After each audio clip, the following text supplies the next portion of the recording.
أستغفر الله الذي لا إله إلا هو الحي القيوم وأتوب إليه.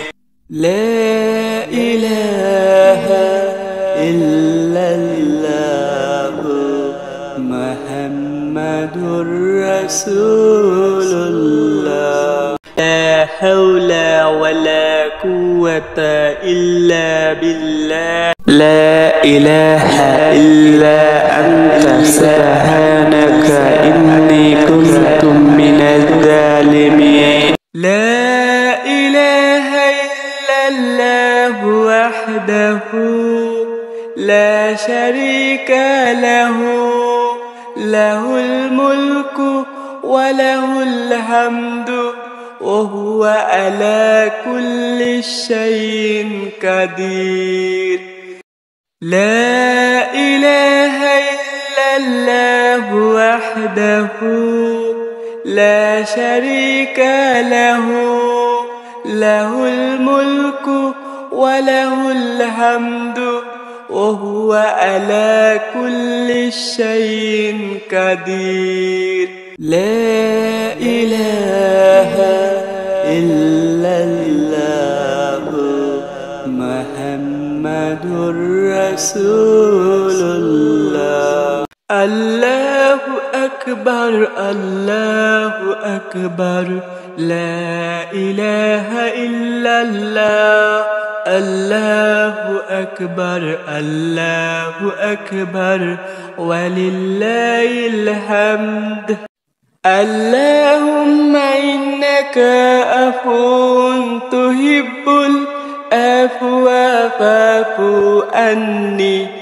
لا إله إلا الله وحده لا شريك له، له الملك وله الحمد وهو على كل شيء قدير.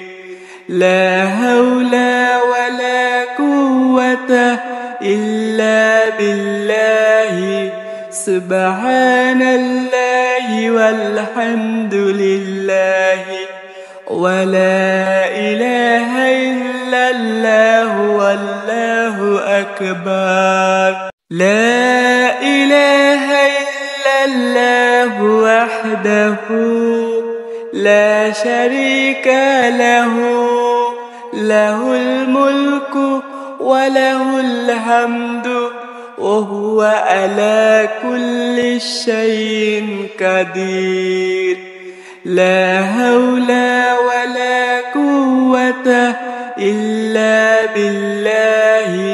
سبحان الله والحمد لله ولا إله إلا الله والله أكبر. لا إله إلا الله وحده لا شريك له، له الملك وله الحمد وهو على كل شيء قدير. لا حول ولا قوة إلا بالله. والله الذي لا إله إلا هو عالم الغيب والشهادة وهو الرحمن الرحيم.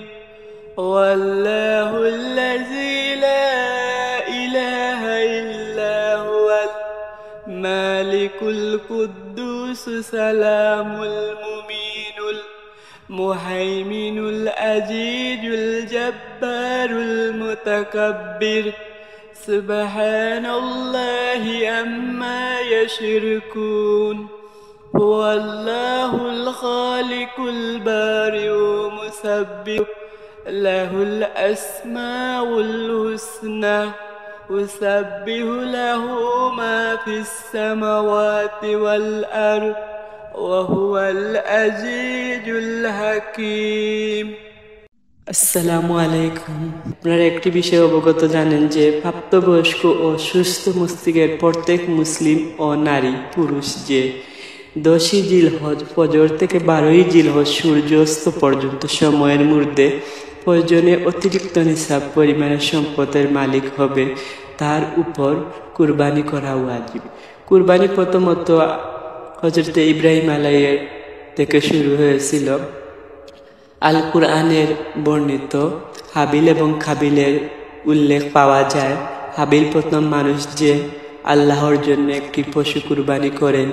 ইবনে কাসির বর্ণনা করেছেন যে হাবিল একটি বেড়া এবং তার ভাই কাবিল তাহার ফসলের কিছু অংশ স্রষ্টার উদ্দেশ্যে নিবেদন করেন। আল্লাহ নির্ধারিত পদ্ধতি ছিল যে আগুন আকাশ থেকে নেমে আসবে এবং গ্রহণযোগ্য কুরবানি গ্রহণ করবেন। সেই থেকে শুরু হয়েছে। হযরত ইব্রাহিম আলাইহিস সালাম প্রথম কুরবানি করতে তাহার নিজের পুত্রকে। সেই থেকে কুরবানির প্রচলন শুরু হয়েছিল। কুরবানি করাটা হচ্ছে প্রত্যেক মানুষের জন্য ওয়াজিব। কুরবানি হচ্ছে একমাত্র আল্লাহর জন্য, যেখানে কোনো অংশীদার নেই, শুধু আল্লাহর জন্য, আল্লাহকে রাজি এবং খুশি করার জন্য।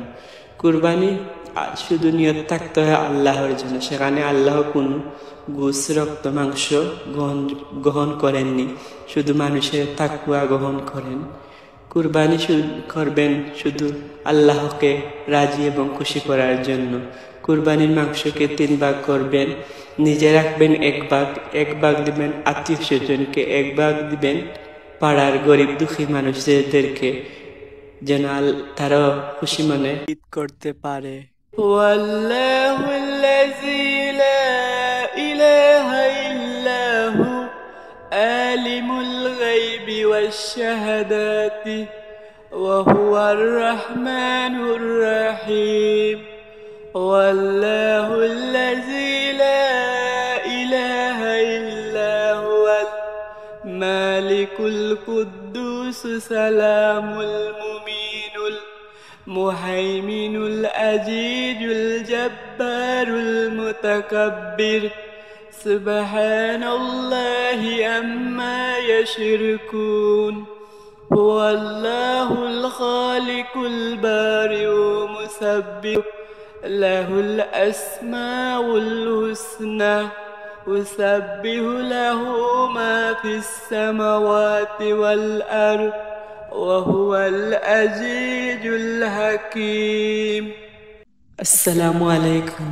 আপনারা একটি বিষয়ে অবগত জানেন যে প্রাপ্তবয়স্ক ও সুস্থ মস্তিষ্কের প্রত্যেক মুসলিম ও নারী পুরুষ যে 10ই জিলহজ ফজর থেকে 12ই জিলহজ সূর্যাস্ত পর্যন্ত সময়ের মধ্যে প্রয়োজনে অতিরিক্ত নিসাব পরিমাণের সম্পদের মালিক হবে, তার উপর কুরবানি করা ওয়াজিব। কুরবানি প্রথমত হযরত ইব্রাহিম আলাইহির থেকে শুরু হয়েছিল। আল কুরআনের বর্ণিত হাবিল এবং কাবিলের উল্লেখ পাওয়া যায়। হাবিল প্রথম মানুষ যে আল্লাহর জন্য একটি পশু কুরবানি করেন। ইবনে কাসির বর্ণনা করেছেন যে হাবিল একটি বেড়া এবং তার ভাই কাবিল তাহার ফসলের কিছু অংশ স্রষ্টার উদ্দেশ্যে নিবেদন করে। আল্লাহ নির্ধারিত পদ্ধতি ছিল যে আগুন আকাশ থেকে নেমে আসবে এবং গ্রহণযোগ্য কুরবানি গ্রহণ করবেন। সেই থেকে শুরু হয়েছে। হযরত ইব্রাহিম আলাইহিস সালাম প্রথম কুরবানি করতে তাহার নিজের পুত্রকে। সেই থেকে কুরবানির প্রচলন শুরু হয়েছিল। কুরবানি করাটা হচ্ছে প্রত্যেক মানুষের জন্য ওয়াজিব। কুরবানি হচ্ছে একমাত্র আল্লাহর জন্য, যেখানে কোনো অংশীদার নেই, শুধু আল্লাহর জন্য, আল্লাহকে রাজি এবং খুশি করার জন্য। কুরবানি শুধু নিয়ত থাকতে হয় আল্লাহর জন্য, সেখানে আল্লাহ কোনো গোশ রক্ত মাংস গ্রহণ করেননি, শুধু মানুষের তাকওয়া গ্রহণ করেন। কুরবানি করবেন শুধু আল্লাহকে রাজি এবং খুশি করার জন্য। কুরবানির মাংসকে 3 ভাগ করবেন, নিজে রাখবেন এক ভাগ দিবেন আত্মীয় স্বজনকে, 1 ভাগ দিবেন পাড়ার গরিব দুঃখী মানুষদেরকে, যেন তারা খুশি মনে ঈদ করতে পারে।